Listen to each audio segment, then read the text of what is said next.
Hello and gracias for being with us again on a highly questionable Thursday. This is Izzy Gutierrez. What do you like on the show today, Izzy? Well, I'm looking forward to you talking to Jalen Ramsey, but unfortunately I have to sit out again. Jalen Ramsey and his father. His father doesn't like Izzy. Let's get started, Papi.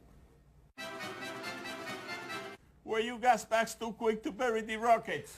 I think the Warriors are going to win the championship. They are favored to win the championship. Most people believe that they will win the championship. But the one doubt you might have, and it's bigger than LeBron, is can the Houston Rockets make more threes in 4 out of 7 games than the Golden State Warriors? The game that the Rockets played yesterday was not any different than the first one, except that the shots went in. They were still playing the isolation ball, and the guys not named James Harden and Chris Paul were 12 of 22 on the threes. If they do that, they can absolutely win 4 of 7 games against the Warriors. But the thing is this.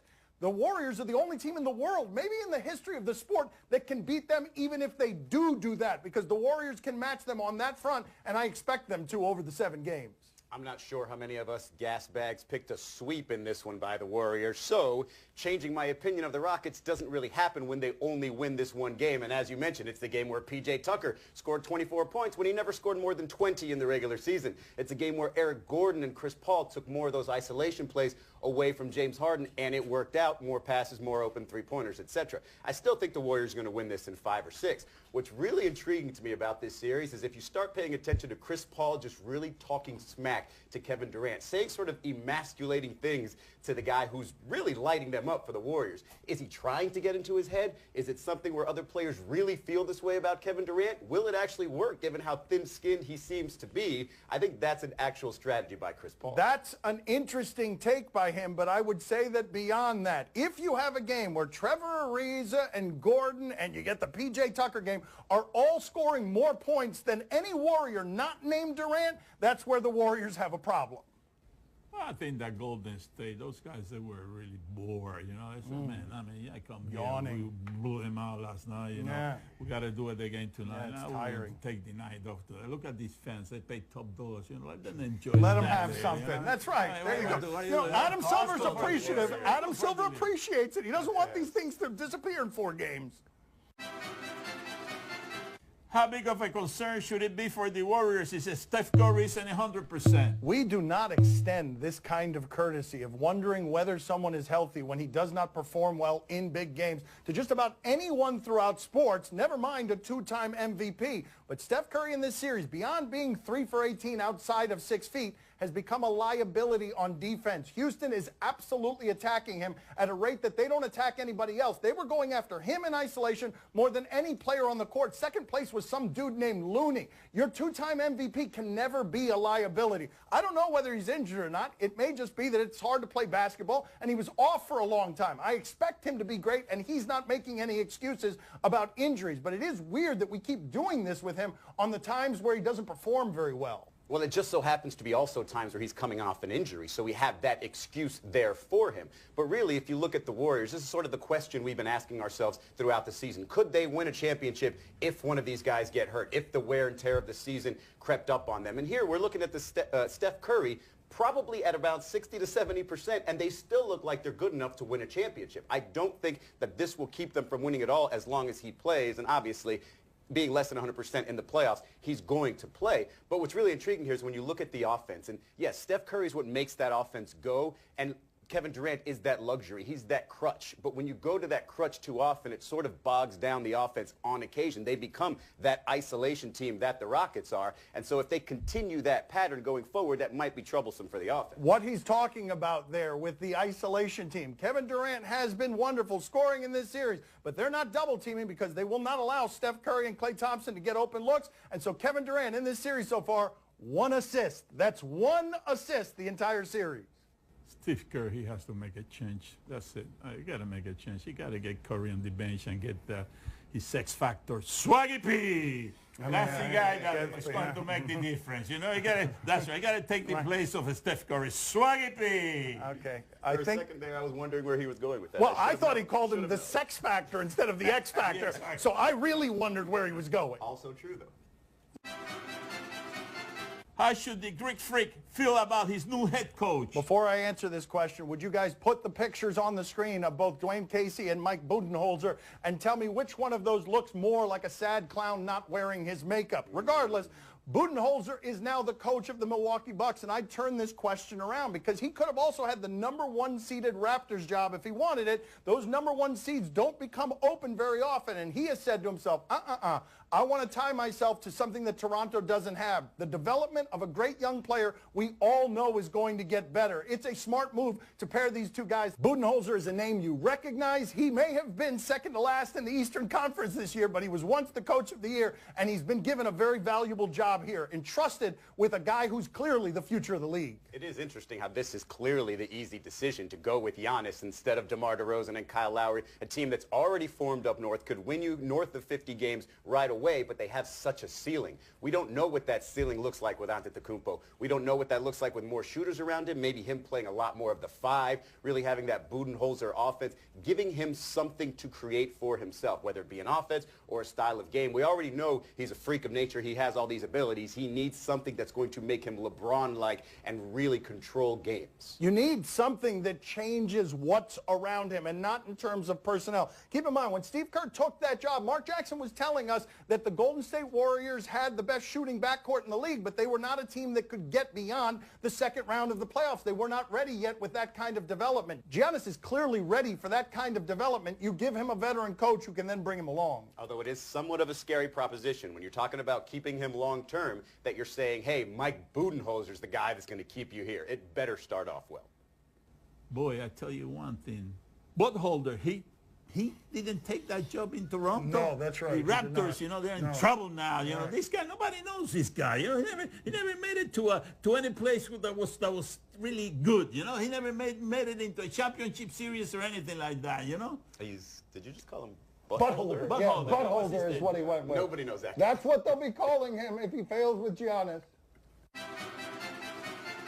Is this Brian right that the media is a joke? Well, you'd understand why he would have this opinion given the way that he's been covered since he came in the league. That started with a general manager asking him if his mom was a prostitute. And after that, there was a babysitter the Cowboys had to have to take care of him. And the way he's been portrayed as he turns down the Baltimore Ravens contract offer is as a character issue that no one wants to sign. So you understand why this would be his perspective. This was a #1 receiver who produced for a long time, is still under 30 years old, and throughout his decade in the league, the media has been trashing him. Well, if he only watched this show, then yes, it would be true. The media is a joke. However, in general, I don't really see where he gets this from because really what the media is saying is he had a hard time getting along with teammates or vice versa. Well, we all saw that happen. It's not like this was just made up out of thin air. He is a guy whose value isn't as high as what it once was, and that now clashes with his supposed personality. It's not something we haven't seen before in sports. And if he ends up with the Green Bay Packers with Aaron Rodgers and Jimmy Graham and Devontae Adams and Randall Cobb, it would probably be a great landing spot for him and, frankly, for football fans. So this Brian thinks that the media is a joke, eh? That's right. That's right. Well, I'll tell you something that is not a joke. Something that is the real deal. Right here, you got it, buddy. Right here. Real deal. That's right. This isn't a joke. This is the real deal. You mentioned that already. Yeah, these are blue touch boxers. it. Touch it. I don't know. Touch it. Touch No, it. what? I don't even understand. So that's not a joke. That's serious social journalism commentary. Six-pack.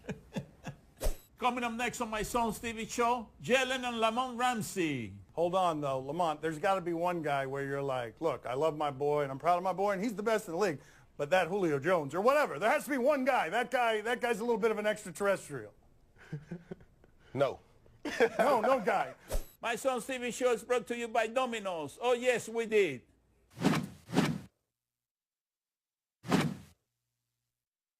Joining us in the kitchen today, Jalen and Lamont Ramsey. Jalen is the best cornerback in the league. He plays for Jacksonville. He's colorful, and he says his father is even more colorful than he is, and his father hates Izzy. Izzy, get out of here. Me and my father are handling this. Jalen, can you give us an example of your father being no nonsense in childhood? An example of you knowing that your father was not going to suffer any foolishness. Yeah, and that still happens to this day. Like when we training, like when he trains every day. So when we're training, growing up, it was kind of like my brother and my cousins. They were older, so they were already kind of training. So when it was my turn to start training with some of my childhood friends, I know a couple of my friends, they real playful. They play a lot. So I knew when they, I would always have to kind of tell them, hey, y'all, we finna go in the weight room. Like, yeah, hey, y'all chill. Like, we can't be joking and stuff in here. He ain't playing that while we training. And that still happens to this day. Like, I had my manager, and my agent come train with me, come see what was going on. And my manager, he always playing. He always joking around. So I was, well, hold on, Jalen. He's tougher on you. Your dad is still tougher on you than anybody? Than anybody. Still, like with the workouts and with everything else. Wait a minute, though. There are people paid lots of money to motivate you more than your father. Like, he's still your toughest critic in all respects. Yeah. It's by far. You're one of the brashest guys in football. Are you still a little bit afraid of your father? How does this one work? Because, yes, because he was the disciplinarian and he's the firefighter. Are you still a little bit afraid of him? I wouldn't say afraid, but I haven't had to see that work belt in a long time. I know how to act right, so I don't got to see that work belt. I want to hear the story, though, because Lamont doesn't tell any of these stories. When did he deserve the work belt? Plenty of times. He was just always into something, man, and he would know he shouldn't do it, but he'll do it anyway. So, but he didn't get it as much as he was trying to make it out to be. Hey. We talked about this the other day, and we both disagree on how often he got it. I got it every 2 days. No. I got it every 2 days. Well, what is your father's count? You're saying you're getting it every 2 days. What does Lamont say? No, every 3? Every 4? No, probably I can count it on one hand. What? One hand. That is one hand in a week. He talking 1 hand in a week. It's 7 days in a week. He can count 5 times. Five out of 7 days. Wait a minute. Why do you guys have such a? I don't understand why you have such a different recollection of this particular memory. You got him into shape. You're the one who is most responsible. Are you not, Lamont, for the attitude he has today?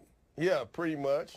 Pretty much. We have the same attitude. Everybody who knows us, they say we're just alike. So it's like he's just like you. So I mean, everything that he did, it molded me into who I am now, like the man I'm growing into be every day. Lamont, what does the phone call to your son the week of Antonio Brown sound like? Like, how are you motivating him? Are you telling him, Antonio Brown's coming to get you, he's going to tear you up, or what are you doing? What are you saying? Hey, don't let him tell you otherwise. This is a motivational convo. So this is my whole thing. I always tell them, if they show up, you have to dominate them. Because when they show up, that's disrespecting you right there. They shouldn't even show up. So that's how it goes. No, but wait a minute, Jalen, I want from your perspective. Antonio Brown is coming in. You know you got your hands full. He's pretty good at what he does, and your father's hitting you up with what? You good too. They say he the best in the league. You the best in the league. You go put your will on him. Put your hands on him. Let him know who you are. It's super motivational. It's kind of like the voice always in my head when I'm playing. Like, all right, I gotta go put my hands on him. I gotta do this. I gotta get right. I'm the best in the league. He the best in the league. We about to go at it. Hold on, though. Lamont, there's got to be one guy where you're like, look, I love my boy, and I'm proud of my boy, and he's the best in the league. But that Julio Jones or whatever, there has to be one guy. That guy's a little bit of an extraterrestrial. No. No guy. There's no guy. Your son can cover anyone in the history of thrown footballs. I think so. I mean, he's big. He's fast. He can run with the little guy. He can jump. He's strong, so he can bully the little ones, run with the big ones. Hey, why not? Hey, but before anybody else believe in you, got to believe in yourself, and you got to have your pops believe in you now. Your pop was believing before you were believing. Jalen, what's the angriest your father's ever gotten because you've beaten him at something as a teenager? Because He I ain't suspect beat me. that. He ain't beat me. Hey, No. let me tell. Now, I will be like LeVar Ball on this. I'm undefeated. Hey, let me tell y'all something. Let me tell y'all something. He used to try to beat up on me when I was a little kid. When I wasn't ready yet. When I got about 8th grade, I'm gonna say 7th grade. When I was ready, I've never played again. He retired. That's why. That's why he's undefeated. He's undefeated. Go out on he top. retired. You go out on top. But what were you coming for him at? Basketball? Like where? At 7th grade, 8th grade? Because you're one of the best athletes in the history of Florida State. In any sport. I'm trying when we out there training, at the end of training, I've done training the whole time. He's just training us. I'm trying to race him. Nope. I'm trying to race him. I'm trying to run a 20, a 40, anything. I'm trying to do box what was jumps. the age, Lamont? What was the age where you saw he was coming and you're like, I need to retire because he's going to beat me at one of these things? What was the age?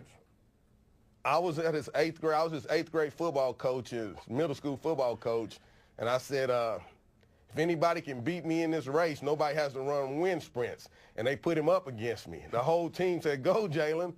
And I said, nah, that's all right. Nobody gonna run wind sprints today. Okay, so that was the retirement. You go out undefeated, and Jalen knows that forevermore he had you at the end. Yeah. He don't know, so he thinks it. He don't know. No, I know. My father has a question for you, Papa. Who do you want to talk to, Jalen or Lamont? Who you? No, Lamont. Okay, yeah, no. The big guy, the big guy. The big man, the guy who matters. Not the kid. The kids don't matter. What's the question for Lamont? Get Jalen out of here. Lamont, what is the nicest thing that your son has ever bought for you? Oh, wow. Wow, my father got in there. Yeah. As soon as he got drafted, he pulled up on Father's Day with me a brand new truck. Oh, wow, look at that was nice. Yes, and now he it really makes surprised you. It makes me look like a bad son because I've never done anything like that for him. All I got him was this lousy TV show. All right, see you later, guys. Thank you for being on with us. All right, thank you. Gracias. State Farm. Talk to an agent today at 800 State Farm. Time to play the game that keeps his friends close and his enemy closer. Do you question? Oh, okay, he's the enemy. You give us topics and events, we question them. How am I the enemy? Do you question if this was an effective protest? All right, we go out to the Italian Open. Carolina Pliskova, this is who we're checking in with. She is upset about a call.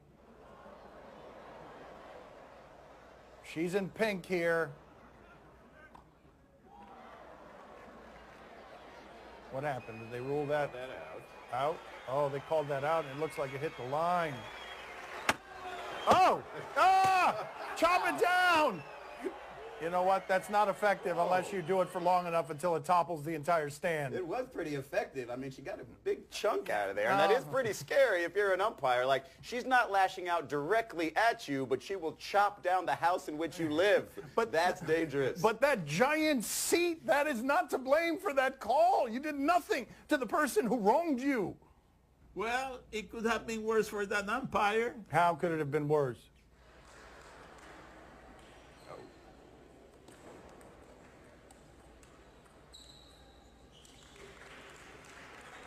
The umpire's in black there.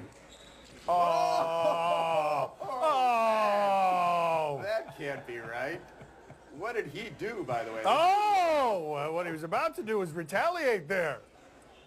Is it his fault he's not as good a ping-pong player? I don't know, though. That is suspicious when he slaps 5 with the guy that, you know. Time to play the game that has an elite wingspan.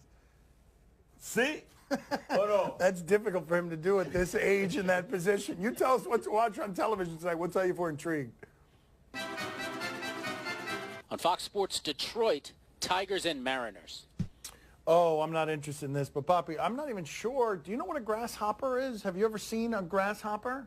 Yeah, a grillo. They call it a grillo. All right, a grillo. Do you think they're edible? Do you think you can eat them? Yeah, why not? All right. That's good. How about drinking them? Barbecue. Okay, barbecue grasshopper. Barbecue grasshopper. That's a very nice dish. Yeah. All right, let's check in with something that happened with one of the fans and a bunch of grasshoppers. You've got all this great food, and yet the phenomenon are the toasted grasshoppers.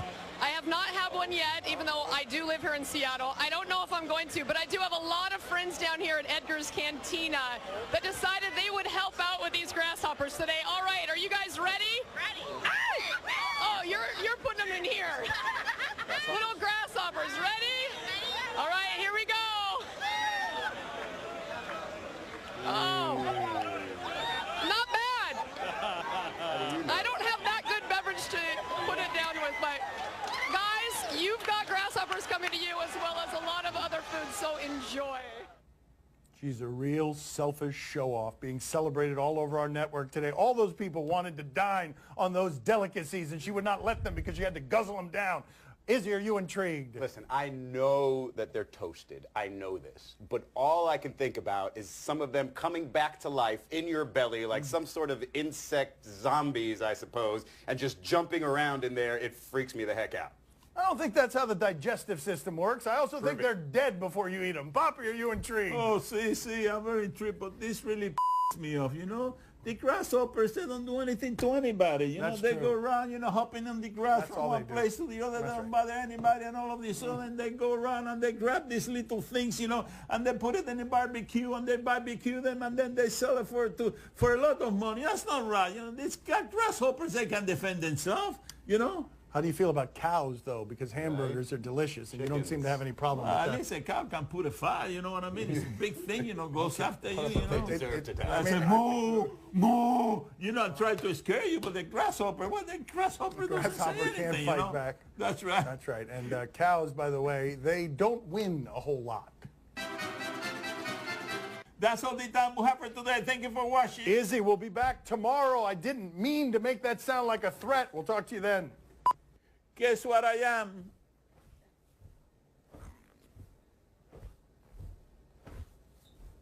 A dolphin. Grasshopper.